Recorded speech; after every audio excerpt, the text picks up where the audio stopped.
Muito obrigado, Sr. Presidente, Sr. Inspetor-Geral.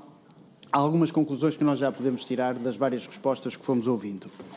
O relatório atual da IGF, com o devido respeito, é um fato à medida que está ferido de morte. É uma conclusão que podemos tirar, porque há inúmeros aspectos que deviam ter sido analisados pela IGF e que não foram.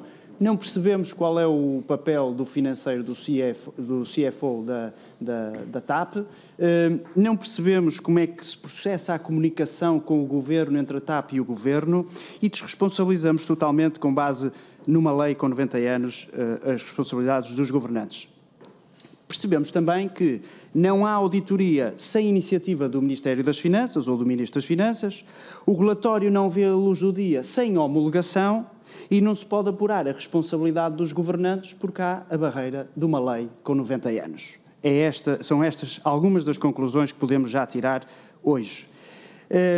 Espanta-me a atitude também da Inspeção-Geral de Finanças, e eu deixo como recomendação, se me permite, que não tenha sido ouvida a CEO por, eventualmente, não falar português ou não se saber expressar adequadamente em português. Acho que essa não pode ser uma desculpa, porque senão nem o próprio Parlamento chamaria a CEO ao Parlamento, porque não iríamos perceber nada ou poderia haver omissão de respostas por não falar português. Portanto, acho que isso devia ser revisto. Mas há aqui um ponto central também que foi perceptível, que tem a ver com o grau de informalidade da tomada de decisões.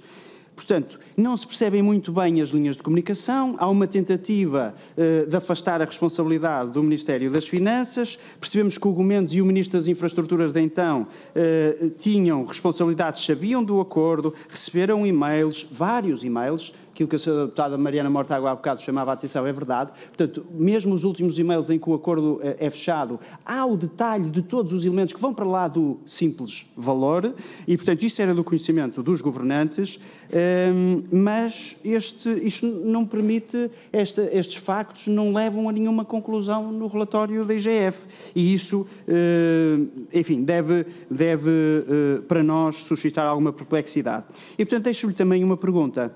Não há nenhuma evidência de que existisse uma delegação do Ministério das Finanças no Ministério das Infraestruturas na relação com a TAP? Não encontraram nenhuma evidência. Nós podemos afirmar de forma inequívoca, 100%, sem dúvidas, de que não há nenhuma delegação do Ministério das Finanças no Ministério das Infraestruturas na relação com a TAP em todos os assuntos, nomeadamente os assuntos operacionais, mas não só.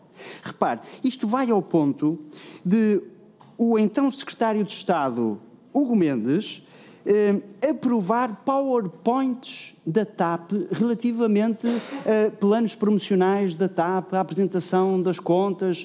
Portanto, os PowerPoints iam ao Secretário de Estado, ele validava.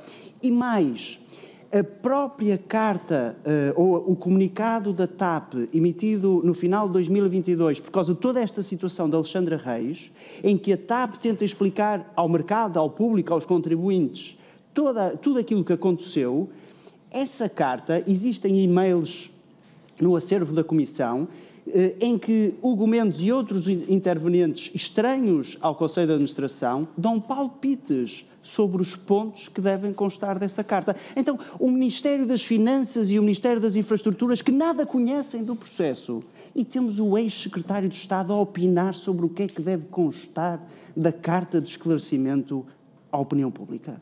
Isto não suscita estranheza? Gostava de ouvir também a sua opinião sobre esse ponto. Dizer também que entre a renúncia ou o tal despedimento, enfim, da Alexandra Reis, chegamos à conclusão, consta do relatório da IGF, que o acordo é nulo. Ora, se ele é nulo, e a TAP, no seu contraditório à IGF, tem um cuidado insistentemente de dizer ele é nulo, mas produz efeitos contra terceiros porque foi registado na Conservatória do Registro Comercial. Nós podemos concluir que não relativamente a terceiros, se o acordo é nulo, exceto na parte laboral, que Alexandra Reis ainda é administradora da TAP. Será que nós podemos chegar a esta conclusão? E ninguém sabe. Isto seria absolutamente surpreendente, mas não é estranho porque demonstra bem como todo este processo é gerido. E este grau de informalidade, gostava também de saber a vossa opinião, não coloca em causa o interesse dos contribuintes? Será que o interesse dos contribuintes foi salvaguardado? E, por último, as duas últimas questões, mas para terminar, Sr. Presidente,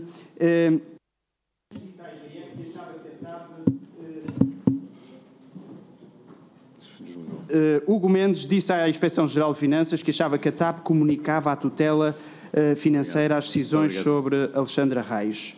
A IGF procurou confirmar se era de facto essa a prática habitual ou bastou-se com o que disse o Secretário de Estado? E relativamente à última pergunta, para terminar, Sr. Presidente, com a sua tolerância, a pergunta que a Sra. Deputada Mariana Mortágua colocou há pouco também sobre os acordos de gestor público. Se no final de 2022 não havia acordo de gestão público, a IGF vai abrir um processo relativamente a isso para averiguar isso? E como é que reage a isso ainda hoje, porque talvez ainda não existam?